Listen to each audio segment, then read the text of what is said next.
Hi, and welcome to the Homeopathy Health Show here on the UK Health Radio Network. I'm Atik. And I'm Naila. We're both professional registered homeopaths, and between us have over 25 years of professional practice in this field of healing. The Homeopathy Health Show is the voice of homeopathy on radio and podcasts around the world, promoting and raising awareness of this truly unique system of healing and healthcare, which is suitable for all ages, young and old. Every week, we invite guests from the world of homeopathy to come and share their experiences, their work, offer insights, and essentially talk all things homeopathy. Visit www.ukhealthradio.com to listen now. To find out more about us, you can visit us at www.homeopathyinpractice.co.uk. And whilst you are there, do subscribe to our newsletter. Be inspired and join the conversation. So let's begin today's show here on the UK Health Radio Network, the world's #1 talk health radio.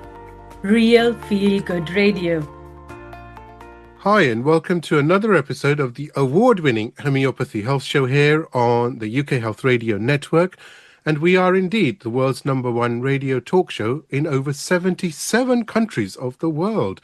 I'm Atik. And I'm Naila. Welcome, everyone. It's so wonderful to be back, and we do sincerely hope that you are partaking of the blessings of this show with the variety of homeopaths that we have on the show every week. It's such an honor for Naila and I. Honestly, we can't thank you enough for listening and tuning in. Because the more people that listen to the show, the more growth for homeopathy. So please do follow us, subscribe, and send us your feedback. Now, today we're absolutely honored, truly speaking, to welcome not one, ladies and gentlemen, but two of the most dynamic and influential voices in contemporary homeopathy, none other than Roberto Petrucci and Victoria Nemeth. Roberto is recognized worldwide as one of the leading international teachers of homeopathy and brings decades of experience, clarity, and inspiration to practitioners across the globe, from Europe to Asia, from the Americas to the Middle East. His teaching has reached students in countless countries, consistently described as deeply engaging, thought-provoking, and absolutely transformative. As president and teaching director of the Milan Center of Homeopathy and co-director of the School of Homeopathic Medicine in Genoa, Roberto has played a central role in shaping modern homeopathic education. His contributions extend into academia, international congresses, and an extensive body of work, including his well-known book, Groups and Themes and Children, as well as his pioneering work in repertory development and systems, such as the 8 Essentials and ACAP GPS. Joining him is Victoria Nemeth, a highly respected Hungarian homeopath and international teacher whose work brings a unique depth, creativity, and clinical insight into the evolving landscape of homeopathy. Now, Victoria is the founder and former president of the Magyar Integrative Homeopathic Association, and her clinical experience, particularly in pediatrics, has deeply informed her approach. She is widely known for her groundbreaking book, Waterworld, Fish in Homeopathy, and yes, we do have a copy, and a pioneering exploration into the remedies of the aquatic realm. I'm a Pisces, so that means a lot. Opening new perspectives in the treatment of complex conditions such as neurological, developmental, and chronic diseases. Together, Roberto and Victoria represent a powerful collaboration in modern homeopathy, co-authoring, teaching, and developing innovative systems that continue to expand how we understand remedy families, themes, and clinical application. Their joint work, including seminars and webinars on plant families and remedy groups, has inspired practitioners worldwide and brought fresh insight into both classical and contemporary prescribing. Their work reminds us that homeopathy is not only a science and a system of medicine, but a living, evolving language of nature, patterns, and human experience. It's absolutely an honor to welcome Roberto and Victoria to today's show. And yes, ladies and gentlemen, that introduction was needed because their service to humanity through homeopathy is extremely admirable, and kudos from the both of us. Welcome to the Homeopathy Health Show. Thank you. Thank you for the invitation. Hi, Atik. Hi, Naila. Good morning. It's wonderful to have you. That intro was very much like the intros to the movies, don't they? You see how we built that up? Dun, dun, dun, dun, dun. You missed one thing from my CV. Oh. That I'm her husband. Yes. That was something that we were going to start the interview with. What is the story of Roberto and Victoria? Yeah. Mamma mia. So this story we have to leave to a gossip podcast, not homeopathic podcast. But we know so much work that you have done. But again, there will be so many people thinking, where did you both meet? What happened? How? Yeah. Which remedy was it? Cation, anion that came together, and which remedy was made? Yeah, let's talk. You're not far from Paris, Eiffel Tower, romance. Come on, let's talk. You want to tell them? The story of our marriage or what? No. This is not a consultation. This is... So what happened? That I got a mail related to her book about fish. And I was very interested in this topic. In my laptop, I was having a list of fish that I would have liked to do provings. And at a certain moment, I received from Emrys this information that this book is going to be published. And so for this reason, I contacted her, I asked some information about fish, and so one fish, another fish, and at the end we married. It became a fish pond. Yeah, that's quite interesting. I was fish. That explains the aquatic animals in homeopathy. Yeah. No, this was the first point, because we started to think also on the level of our projects, and I was very interested because she was the first one to write something about fish, and she was also the first one to write about subgroups, what she wrote in the book about fish. And so we placed together our ideas, my 8 essentials, her subgroups, and so on, and we developed this project of the ACAP GPS. But the first idea that she had was to write a book about water remedies. Mm-hmm. And I told an Italian cannot write a book about water remedies. If you want, we can write a book about wine remedies, but not water. No mention of lasagna there. Why not? So this was the first idea, write a book about water remedies. But then we said, okay, let's start from animals, and then we will go to plants, and then we will go to mineral waters, and so on. So this was the starting point. It's beautiful. I mean, it really is. And also, you mentioned something which students and the listeners of the show will be very interested to know, is that when we work together, like yourself and Victoria working together, or other homeopaths work together, like when Nyla and I discuss and we do research, it's very interesting that sometimes one can become stuck. And the beauty of homeopathy is if there is no ego when you're discussing and researching, and you find one idea leads to another, and it leads to another, and it's like a spiral, isn't it? And 2 minds are always better than one, and the results are so profound, aren't they? Especially when it comes to research. So, for example, we're touching upon autoimmune conditions, aren't we? And we're looking at the depth of that. I couldn't do it on my own. Nyla couldn't do it on her own. And it's a beautiful way that you've explained that. You come together and connect. This is one of the blessings of homeopathy, isn't it? To take it forward. Yeah, absolutely. And this is what we figured out, that we are not egoistic people in general, and especially when I got to know his method, the groups, and especially giving 8 essentials, 8 main themes to groups and also to kingdoms. I found it completely amazing things that because it's, that, wow, now I can see really the essence of homeopathy through these themes.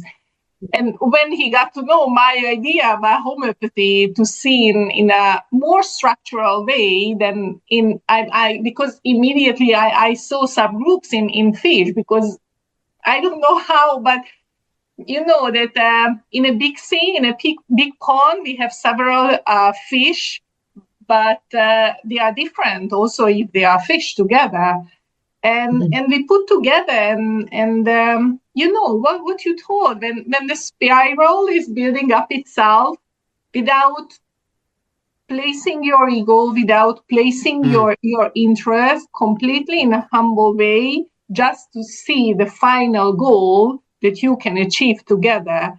So this is really wonderful, and especially when we are doing consultation alone, and I call Robbie or he's calling me, hey, now let's do a supervision, because I need your help. I need your other view that you are seeing in homeopathy. But we are never overstepping each other. We are always working. So it's really what I like in our little family, that it's a harmony and balance, and especially the respect. It's beautiful, and what I've just picked up is that it's Robbie now. I can call you, okay? Yeah. You see, observation skills, unprejudiced observer. There you go. Mamma mia. That's going to be the one that people will remember. I think the show is going to be called. This episode will be Mamma Mia with Roberto and Victoria. So when you cook meals, do you cook meals naming them from their normal groups or themes, or do you use homeopathic names? That's a brilliant one. Okay, so I try to combine the Hungarian and the Italian cuisine. Sometimes I can be successful, sometimes not. But at the beginning he told it, I want just that you can remember that I'm Italian. And it meant everything. And I said, okay, I stop cooking Hungarian food or mixed food. Oh. I went to Hungary. I don't know how old. It's so many years ago. I'm so scared of that. I don't even want to say how old I was. But I went to Hungary. It was really nice. We actually went for a humanitarian mission to help people. But yeah, it was cold because it was December. Right. That's what I remember. And the snow was right up to my knees. But it was beautiful because I love heavy snow. Anyway, we totally digress. Nyla. But when we are talking about cuisine, I totally understand you, Roberto, because my husband is the same. And whenever I make something else from a different cuisine, he always asks, and when are we going to eat food? I just wanted to remind her that an Italian, at least a couple of times a week, needs to eat some spaghetti or some lasagna or some pasta. So It has to be there, right? To remind her. Like, it is so addicting, the lasagna, the noodle, all types. There's so many types that you cannot even count how many types there are. And they're so addicting that the world has been taken over by that. Yeah. So I understand totally. Don't tell it to an Italian. You know, I tell you something. We're talking about food. We're totally, ladies and gentlemen, this is how we warm up, okay, on the Homeopathy Health Show. Talking about food because that's the way to our hearts, isn't it? And then we'll get to homeopathy. But some of the food, I mean, Italian food is, because it's all very natural and it tastes really, really delicious. But the food in the West is creating havoc for people's health. It's terrible, isn't it, Nyla? I mean, what's happening with people because of fast food and even fast, I mean, without mentioning any names, but some of the material, should I say, rather than ingredients being used, you could have a burger standing for 40 years and it still looks fresh. That's not normal. That's not even right, is it? I mean, that messes with the mind. Yeah, right. Absolutely. If we start talking about that, I think we'll finish the 2 episodes just on food and the food crisis and the remedies and the I don't know which types of remedies are now going to be created from those foods Party I'm so food. hungry. I'm so hungry now. But remaining on homeopathy and food, Hmm. as you are the master of groups and themes, which groups and themes talk about food a lot? That Italian was a good plants, one. Italian animals, Italian minerals. You know, You need to include South Asian people as well. I tell you, each and every single Pakistani, their outing is food. They go out, they meet family. It has to be around food. Otherwise, what have you done? Yeah, okay. Yeah, that's true. That whenever we are inviting our friends, that who we are working with, every time. Also, if it's usually we are getting together in the afternoon, early dinner.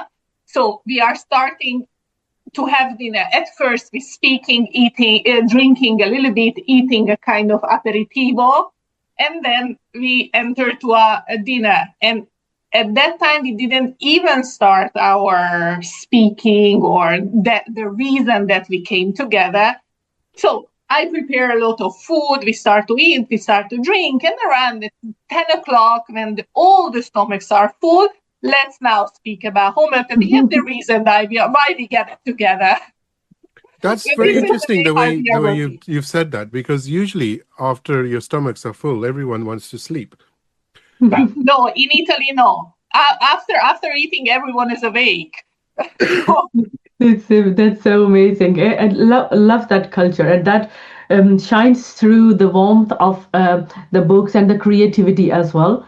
Because when you are happy inside, when you are satisfied, it's where the creativity shines through. And you have done amazing work. Like, I was scrolling through your book of groups and themes, and putting a remedy or a group in 8 essentials. From where did you get the idea about, okay, I have to sum it up into 8 essentials? Was it for yourself, or did you want to do it for your students? We are always doing things for ourselves. Hmm. So this is the first point. Very selfish, no, but no. The point is that I remember that many years ago I was teaching. I was doing some seminars in Sicily, and it was very amazing because it was 10 days in a row. So it was a seminar of 10 days. And during the week, it was from 8 o'clock in the evening to midnight, and just in the weekend, the whole day. So, and it was a new group, and I was trying to understand how much homeopathy they knew.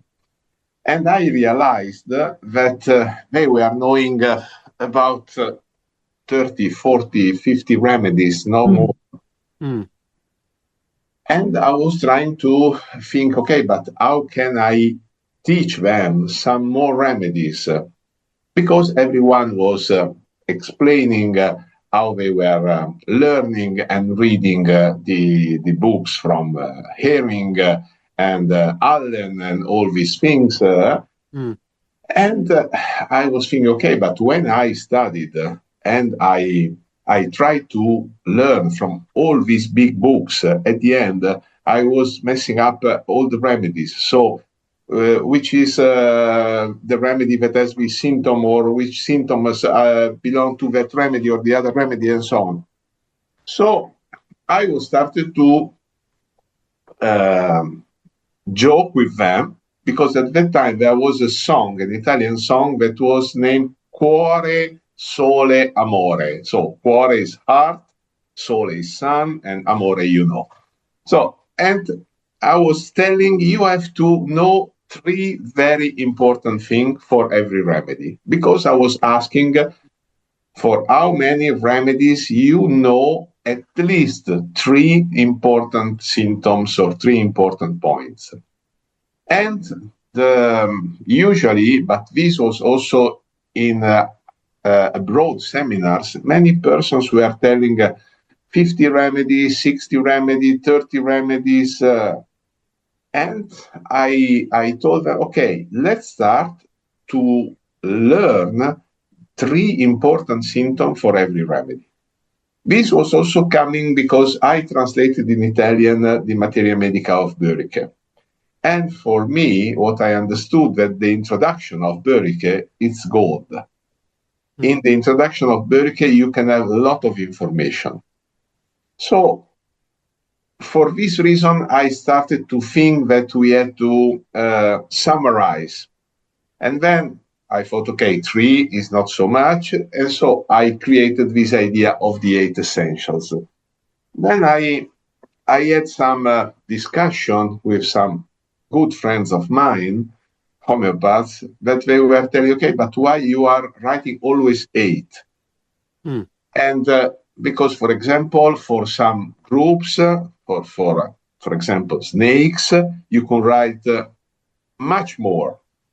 But I was thinking to this idea to give the same importance to every remedy and the same importance to every group. Because I don't think that snakes are more important than butterflies.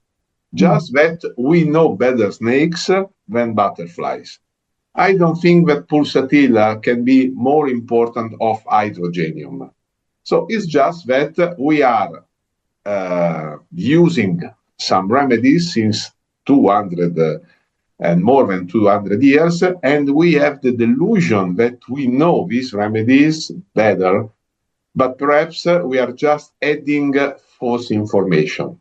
So at the end, the idea was give the same importance to every group, and for some groups, I struggle to find 8 themes, because when you are speaking of small groups with remedies that are not so well known, it's not so easy. So for this reason, at the end, I went to 8, that I thought that was the right number and giving the same importance to every group. You know, I have to say something, which is the way that you've done this is so important. What you've said, for those listening, certainly, that there are some remedies, certainly like the polycrests, and there's so many provings and so much experience, and all the Materia Medicas are full. So are the repertories, they indicate, nux vomica probably and sulfur are like in every single symptom possible for the rest of anyone's life, But when the way you've done it, it's so nice, because you've basically grouped them, like you've said.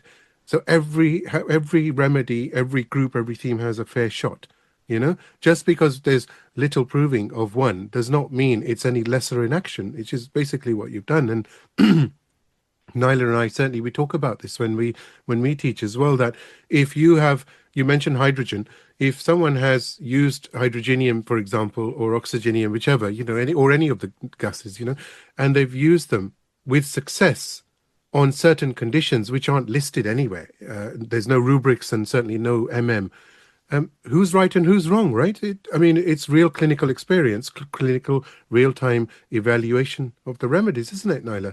We're living through it. We are also proving the remedies through experience. Exactly. Absolutely. We think that the clinical confirmation are much more important than the provings. This is our personal idea. Which takes me on actually to our good friend, our mutual friend, Dr. Massimo Mangilavori, because of Suggesta. That's clinical experience, as we all know, and it's so much more real and tangible. You can touch it because it's like, I've seen this, I've seen that, I know this. It's not just written in a book. It's like a 3D, isn't it? It brings it to life. It brings a Materia Medica to life, clinical experience, Anyway, yeah. I would like to just, for our audience, just give a list of some themes from snakes, as we mentioned snakes, because I feel like it's very tangible if you have this in front of you and you have a patient and you're thinking about, okay, this belongs to this group or this family. You can quickly glance through, okay, are the themes matching? And for example, in snakes, you have forsaken feeling and jealousy, seduction, narcissism, and erotization of feelings, manipulation, deception, loquacity, egotism, and power, like as a one theme, because it belongs together. Suspicion and persecution, duality and antagonism with oneself, constriction and congestion, cardiovascular diseases with hemorrhagic tendency, and then menopausal disorders. And for the help of our audience, you have written this in 4 different languages, so they don't have to get 4 different books. Actually, they can get it in one.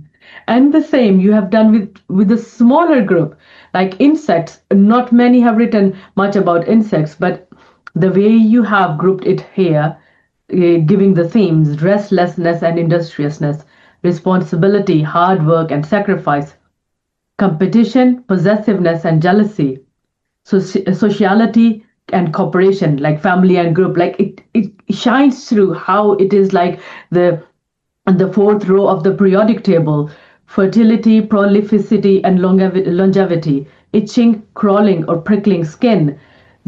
Again, it comes through that you use them in allergic reactions, urinary tract symptoms are irritation of genitals, burning, stinging or stabbing. Like this is like a beautiful example of how you're saying there is no smaller group. Like insects, how much do we know about them? Do we know all the insects? But again, snakes, because I don't know why humans have been so fascinated about snakes, and there have been so much about snakes out there, and then that becomes a bigger group. We are because we are going to talk about your ACAP GPS as well. That's the foundation there that helps homeopaths. Okay, these are the themes. Now find the remedy. Actually, yeah. Yeah, no, but I think that perhaps Victoria can tell you our idea of the language of the patient in different levels. No, because Atik was speaking about thousands and thousands of rubrics of sulfur or Nuxvomica and so on. But what we are believing is that all these rubrics are not belonging to that remedy, but to other levels. But you can explain better than me. Yes, so this is what you hint, Naila, the ACAP GPS that we worked. Because Robin told about before this idea of creating the big book of water remedies. And when we started to research or other remedies coming from animal, plant, or mineral kingdom, we understood that they have really a common theme. They have a common essence, that it's a kind of umbrella that is holding everything together. And then we understood that, oh my goodness, this is the water itself, the environment. And through this idea, we started to understand this kind of umbrella that coming from different environment, also the environment, the animals that can fly, or the remedies that we can see in our Materia Medica that has this ability to fly. And this language that the environment is giving to our remedies, we can find it in the rubrics. So when, for example, the big remedy, the big polycrest of sepia, that we can see how many thousands of rubrics we have in sepia. But if you are grouping these rubrics, you would understand that maybe just 150 rubrics are really describing and really the individual rubrics of sepia, because the rest is coming from the environment itself, that you can find sepia, that it's water, the rubrics that is coming from the kingdom itself, that it's animals, that is describing all the remedies that are coming from the animal kingdom. So you can find rubrics that it's not just sepia's rubrics, but you can find rubric that is also a snake rubric, for example. Yeah.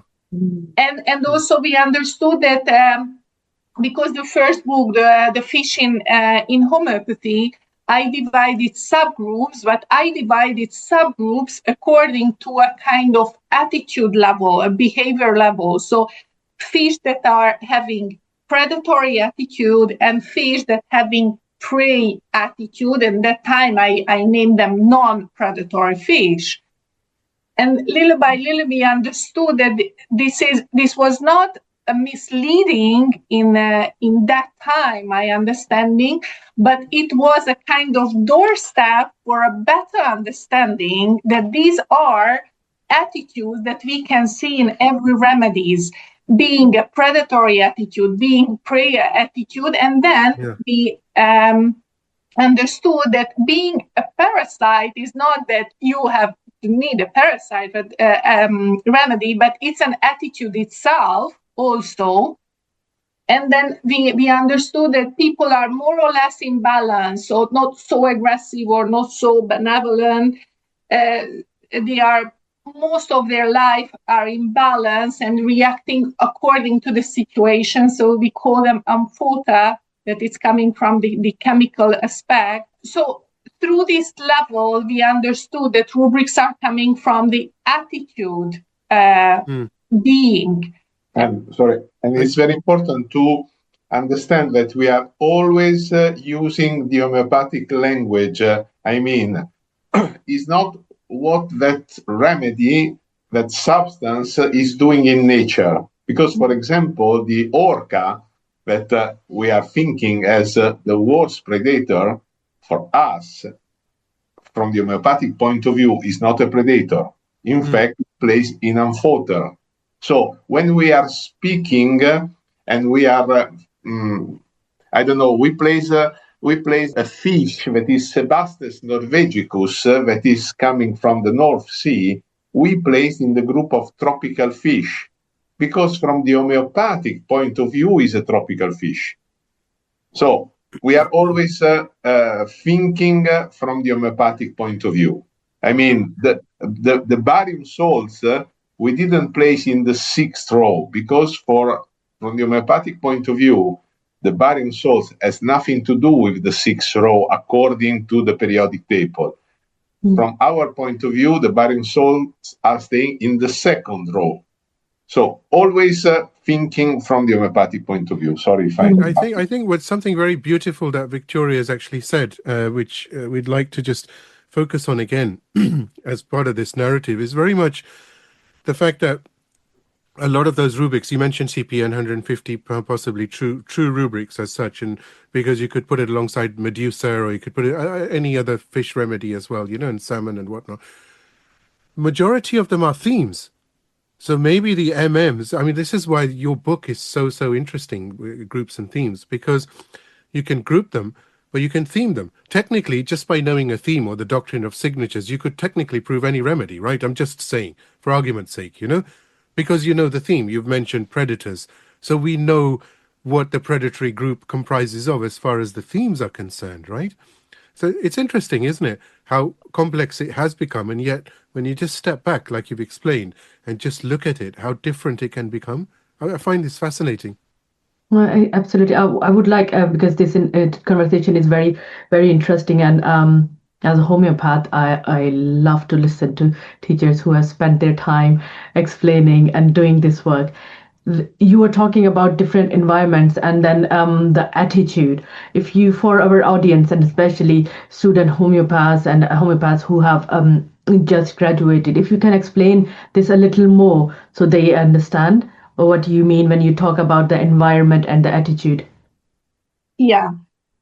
So the environment, we created different environments. So I spoke about water environment, that the remedies you can find in water, so living in water and having water characteristics. Also, we created the environment of air, that we place most of the remedies then can fly. So in air, the majority of the remedies that we can find are coming mostly from the animal kingdom, that birds or insect remedies. Also, we have a very big environment, the ground environment. We can have all plants, animal and mineral remedies that we can find on ground. To create the 8 essentials of the ground, it was not an easy task for us, because most of the remedies are coming from the water, the ground environment. At the beginning, I suggested, because we were struggling, the 8 essential of the ground will be for 8 time. Ground is what is not air, water, underground, and the universe. So, because again, it's thousands of remedies. Yeah. Yeah, and then so we know the environment of underground, where we have really beautiful remedies, and especially so. For example, we placed snakes into underground remedies because in underground we see this hiding, this manipulation, a very intense sexual life or desires that it's common in snakes. So also if a snake is never going underground in the nature, but we always see homeopathic remedies through the homeopathic lens. So in every snake, in general, the snake groups, we can say that every snake remedy is having the same themes that I'm coming from the underground environment.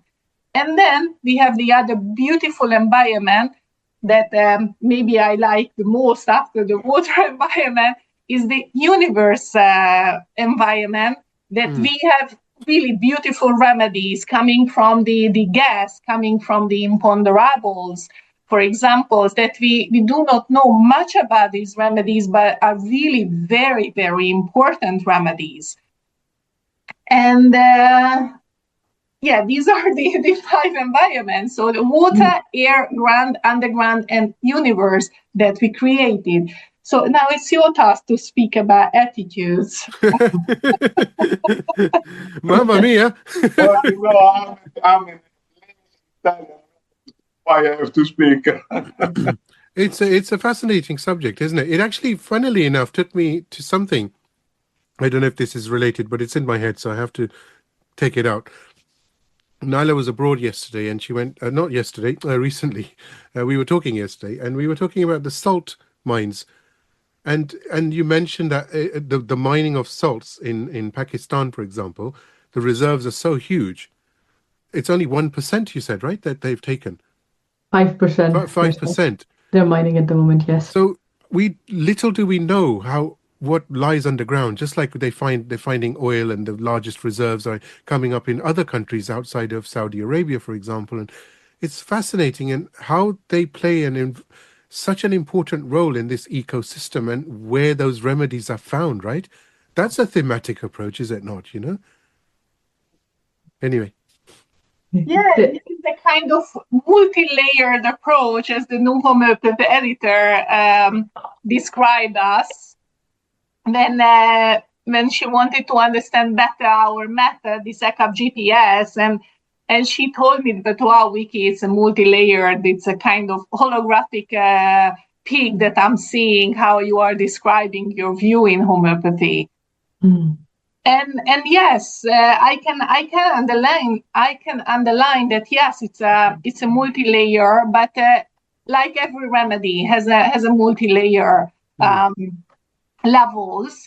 That it's not that you have to find the first level and then follow step by step, because it's really, you can start wherever you want. So in our method, it doesn't matter if you understand that which attitude your patient is, or the group is coming from, or the environment. It doesn't matter. The matter is that you can understand the language, and then the system is helping you to build together or the whole system to see all the multi-layers, one big layer that it's the remedy itself that has different layers, but it's also a kind of guide, a help, a GPS that it's helping you, that the direction, that how you can approach your patient, the direction that which can be your next question to your patient to understand better, to have confirmation, or maybe you change your way because you mislead yourself, because you misinterpret of the language. Because what we think that is really very important to understand this method is that the patient is speaking a different language in different moments of the consultation. So, for example, a sepia patient is not always speaking the language of sepia. Sometimes he's speaking a more generic language that is the language of water. Sometimes he's speaking a more generic language that is speaking of the kingdom of animals. Sometimes he's speaking the language of his attitude, because we think that the attitude of sepia usually is a predator attitude. But it's not specific what the patient is telling to say, okay, it's sepia, because perhaps he's another predator. Then he's speaking the language of the period, because related to the period, you know that Jan Scholten, especially Jan, spoke about the themes of different series of the periodic table. So we re-elaborated a bit his ideas, and we are trying to place every remedy, not just the minerals, in the periodic table. So we are doing with rows, because doing with rows and stages, it's becoming complicated, but at least placing in rows. So, for example, we are thinking when a patient is telling us some topics related to lanthanides, but is speaking the language of an animal, you cannot give a lanthanide. So you have to think to an animal that has a lanthanide quality. And when you are speaking of animal remedies with lanthanide quality, very often we are thinking of birds of prey, because the birds of prey has this, most of them has this lanthanide quality. So we have, for example, coming from the water itself, the whales. Some whale remedy has beautiful lanthanide quality. Absolutely. And then there is a more specific language that is the language of the group and the subgroup. So, for example, the sepia patient can speak the language of water invertebrates that is more specific related to the animals. So it's a language of water invertebrates. And the most specific language before the language of the source is the language of the subgroup. So the cephalopoda, that is the subgroup of the water invertebrates where sepia is belonging. So this is different moment of the consultation, different level of languages. But if you think to the history of homeopathy, because we always try to make it easier. So we were dividing remedies according with miasms. And we were thinking, okay, this is a syphilitic attitude, and so I have to choose a syphilitic remedy. Then we started to think in terms of kingdoms. This is an animal, so which kind of group and which kind of remedy? Then we spoke about families. So there is always the first point, the second point, the third point. In this way, it's not a vertical flowchart, but is an horizontal flowchart, or if you want a spiral flowchart, where you don't have to start from the environment. You don't have to go to the kingdom. You don't have to go to the attitude and so on.